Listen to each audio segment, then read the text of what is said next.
Assalamualaikum warahmatullahi wabarakatuh. Hari ini kita akan masuk pada pertemuan kelima tentang fungsi kuadrat. Jadi fungsi kuadrat ini merupakan salah satu materi yang diajarkan pada bangku SMA ya. Kalau kalian masih ingat ada namanya materi fungsi kuadrat. Nah, kita akan mempelajari fungsi kuadrat pada pertemuan kali ini.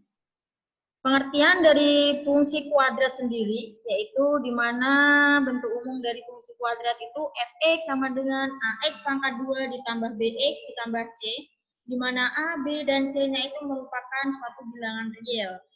Lalu saat fx sama dengan 0, itu artinya fungsi kuadrat itu beralih menjadi persamaan kuadrat, yaitu ax kuadrat plus bx plus c sama dengan 0, di mana nilai-nilai x-nya itu merupakan nilai pembuat 0 fungsi f. Nah, gimana jika x-nya itu kita ganti dengan p? Jadi, kita peroleh fp sama dengan ap kuadrat plus bp plus c. Jadi, posisi x itu digantikan oleh p. Lalu selanjutnya kita akan mempelajari tentang sifat-sifat fungsi kuadrat. Nah, kalau tadi kita punya bentuk umum dari fungsi kuadrat fx sama dengan ax kuadrat plus bx plus c, maka koefisien dari x kuadrat itu adalah a. Di mana jika a-nya itu positif atau lebih dari 0, maka grafiknya atau parabolanya itu akan terbuka ke atas. Sehingga nilai ekstrimnya akan minimum, kita peroleh y min atau nilai ekstrimnya bernilai minimum. Nah, gimana kalau A-nya itu negatif atau kurang dari 0? Maka grafik atau parabolanya akan terbuka ke bawah. Nanti akan ada gambar yang berikutnya. Sehingga mempunyai nilai ekstrim yang maksimum atau Y max atau Y-nya itu maksimal. Selanjutnya, kita juga punya nilai diskriminan, di mana rumus nilai diskriminan itu B sama dengan B kuadrat min 4 kali A kali C, di mana B-nya itu merupakan koefisien dari X. A-nya koefisien dari X kuadrat dan C-nya merupakan konstanta.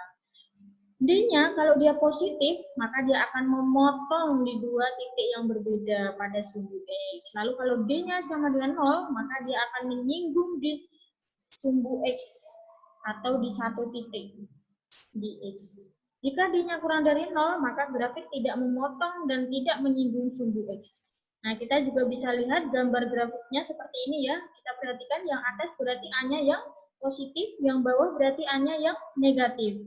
Kita juga bisa melihat nilai D-nya, perhatikan nilai D-nya saat dia positif pasti akan memotong di dua titik pada sumbu X. Kalau dia sama dengan 0 D-nya, maka dia akan menyinggung sumbu X.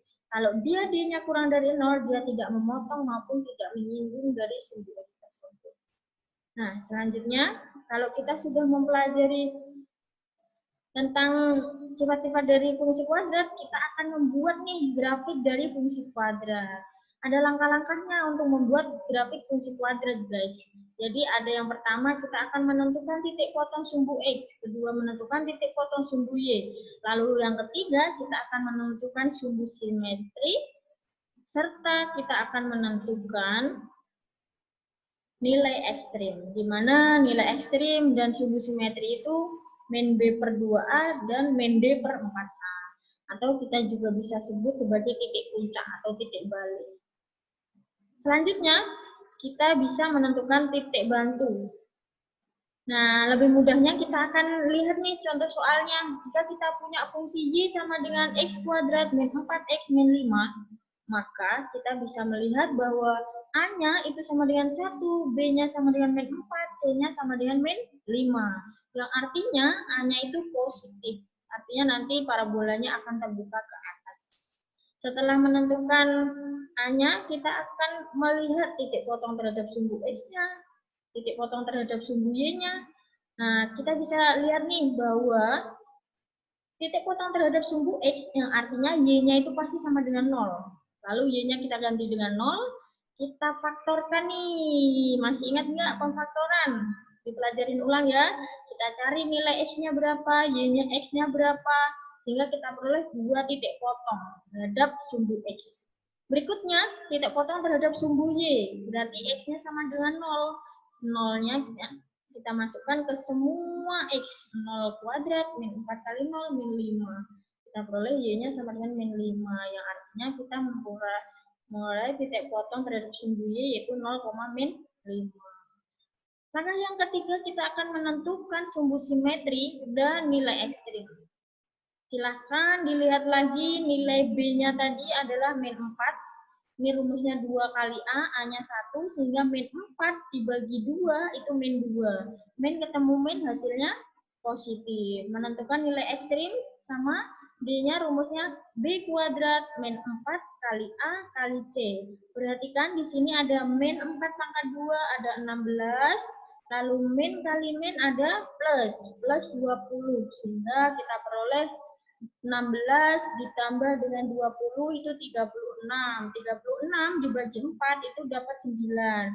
Karena rumusnya ada negatif, maka min 9. Sehingga kita bisa menentukan titik baliknya, yaitu sumbu simetrinya 2, lalu nilai ekstrimnya min 9. Selanjutnya, kita juga akan menggunakan titik bantu nih, 1, 3, dan 4. Perhatikan, angka 1, 3, dan 4-nya kita masukkan ke fungsinya, sehingga kita peroleh min 8, dan min 5. 1 kuadrat dikurangi 4 kali 1 dikurangi 5.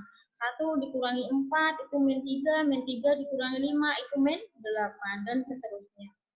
Selanjutnya kita bisa menggambar pada grafik, jadi titik-titik yang telah kita tentukan tadi. Nah, di sini ada min 1,0, lalu di sini ada min 5,0. Lalu di sini juga ada min 9,2, min 9, dan seterusnya. Atau kalian juga bisa nih langsung menggunakan GeoGebra. Jadi selain manual, kalian juga bisa menggunakan aplikasi GeoGebra. Nih, nah, jadinya nanti gambar grafiknya akan seperti ini kalau kalian menggunakan GeoGebra. Baiklah, itu saja yang bisa saya sampaikan. Kurang lebihnya saya mohon maaf. Tetap semangat belajar meskipun kita belajar melalui daring. Wassalamualaikum warahmatullahi wabarakatuh. Selamat siang.